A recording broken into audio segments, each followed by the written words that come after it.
പ്രിയപ്പെട്ട സഹോദരങ്ങളെ, ഇപ്പോൾ നമ്മൾ ഗൾഫ് നാടുകളിൽ വലിയൊരു പ്രതിസന്ധി നേരിട്ടുകൊണ്ടിരിക്കുകയാണ്.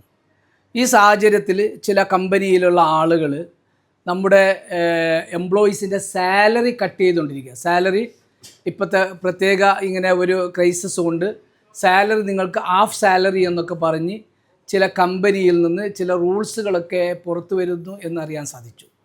അപ്പോൾ ഇത്തരം ഒരു സാഹചര്യത്തിൽ പ്രത്യേകം ശ്രദ്ധിക്കുക. കമ്പനിക്ക് 8ൻ്റെ പണിയാണ് കിട്ടാൻ പോകുന്നത്.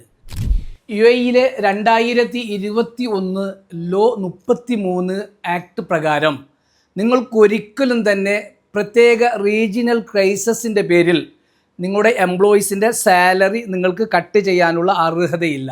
അതിന് ആദ്യമേ നിങ്ങൾ ലേബേഴ്സിൻ്റെ കോൺട്രാക്റ്റിൽ നിങ്ങൾ മോഡിഫൈ ചെയ്യണം. അവർക്ക് ഇത്തരം റീജിയണൽ ക്രൈസിസ് സമയം സാലറി ഹാഫ് സാലറിയോ അല്ലെങ്കിൽ അതിൻ്റെ 50% സാലറിയോ നൽകുന്നതാണ് എന്ന് നിങ്ങൾ അവരുടെ കോൺട്രാക്റ്റിൽ മോഡിഫൈ ചെയ്തിട്ട് അത് എംപ്ലോയീസിൻ്റെ ഒപ്പും കൂടി വാങ്ങി ലേബറിൽ സബ്മിറ്റ് ചെയ്യാത്ത കാലത്തോളം നിങ്ങൾ അങ്ങനെ ചെയ്തിട്ടുണ്ടെങ്കിൽ ഇത് ലേബേഴ്സിൽ നിന്ന് മിനിസ്റ്റർ ഓഫ് ലേബറിലേക്ക് ഏതെങ്കിലും ഒരാൾ കംപ്ലൈൻറ്റ് ചെയ്തിട്ടുണ്ടെങ്കിൽ ആ കമ്പനിയുടെ പേരിൽ വലിയൊരു ആക്ഷൻ ഇവിടുത്തെ ഗവൺമെൻറ് എടുക്കുന്നതാണെന്ന് പ്രത്യേകം അറിയിച്ചിട്ടുണ്ട്. ഇന്ന് മോർണിംഗ് അടക്കം ഞങ്ങൾ ലേബേഴ്സിലേക്ക് വിളിച്ചു, ഇതിൻ്റെ കാര്യങ്ങൾ അന്വേഷിച്ചു. അവർ പറഞ്ഞത് ഒരു കാരണവശാലും പെട്ടെന്ന് ഒരു റീജിയണൽ ക്രൈസിസിൻ്റെ പേരിൽ എംപ്ലോയീസിൻ്റെ സാലറി അവർക്ക് അത് കുറയ്ക്കാനുള്ള യാതൊരു റൂൾസുമില്ല. നേരത്തെ തന്നെ അവരുടെ എംപ്ലോയി കോൺട്രാക്റ്റിൽ അത് ചേഞ്ച് ചെയ്യാത്ത കാലത്തോളം.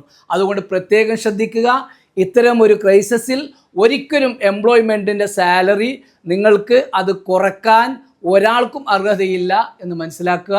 ഈ മെസ്സേജ് എല്ലാവരിലേക്കും എത്രയും പെട്ടെന്ന് ഷെയർ ചെയ്യുക, എത്തിച്ചു കൊടുക്കുക. അസ്സലാമു അലൈക്കും.